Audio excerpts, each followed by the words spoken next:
৭২-এর সংবিধানে দেশে একদলীয় শাসন কায়েম করা হয়েছিল। শেখ হাসিনাও সাংবিধানিকভাবে সেই ধারা পাকাপোক্ত করেছেন।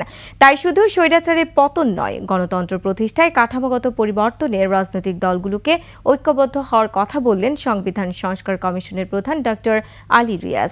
একদলীয় শাসন ব্যবস্থা প্রশাসনিক স্বাধীনতা খর্ব করা বন্ধে সংবিধান সংস্কার সহ অন্যান্য কমিশনের প্রস্তাব বাস্তবায়ন জরুরি বলে মন্তব্য করেন তিনি। শাকের আরজু রিপোর্ট।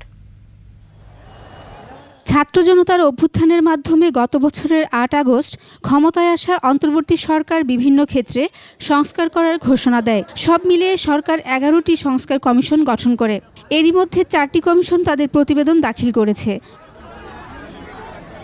শনিবার সেমিনারে অংশ নিয়ে সংবিধান সংস্কার কমিটির প্রধান হতাশা জানিয়ে বলেন, ৭২ সালে সংবিধান প্রণয়নের মাধ্যমেই দেশে একদলীয় শাসন ক্ষমতা সাংবিধানিকভাবে প্রচলন করা হয়েছে। ১৯৭০-এর দশকে শেখ মুজিবুর রহমানের শাসনের সময় তারই একটা নতুন রূপ আমরা দেখতে পাই শেখ হাসিনার শাসনের মধ্যে। এবং এই জায়গাটায় দুটো দুর্বলতার কারণে এই এক ব্যক্তি কেন্দ্রিক স্বৈরতান্ত্রিক শাসন তৈরি হয়। এর একটি হচ্ছে প্রাতিষ্ঠানিক, আরেকটি হচ্ছে রাজনৈতিক সংস্কৃতির। আপনি ১৭টা সংশোধনী করেছেন, কিন্তু এক জায়গায় স্থির, সেটা কি ব্যক্তির হাতে ক্ষমতার সর্বোচ্চটি আপনি তুলে দেওয়ার ব্যবস্থা করেছেন। এটা সাংবিধানিকভাবে করা হয়েছে। তিনি বলেন, সংবিধানের প্রধানমন্ত্রীর ক্ষমতা এককেন্দ্রিক করা হয়েছে, বিচার বিভাগ সহ প্রতিষ্ঠানের স্বাধীনতা খর্ব করা হয়েছে। আপনি প্রধানমন্ত্রীর হচ্ছে অভাবনীয় ক্ষমতা দিয়েছেন, তাকে অপসারণ করার পথ বন্ধ করে দিয়েছেন বা রাখেননি, এবং সংসদ সদস্যদেরকে তার অধীনস্থ করেছেন। বক্তারা বলেন, নির্বাচন নিয়ে গত সরকার লাইসেন্স টু রুল হিসেবে নিয়েছে, ম্যান্ডেট মনে করেনি।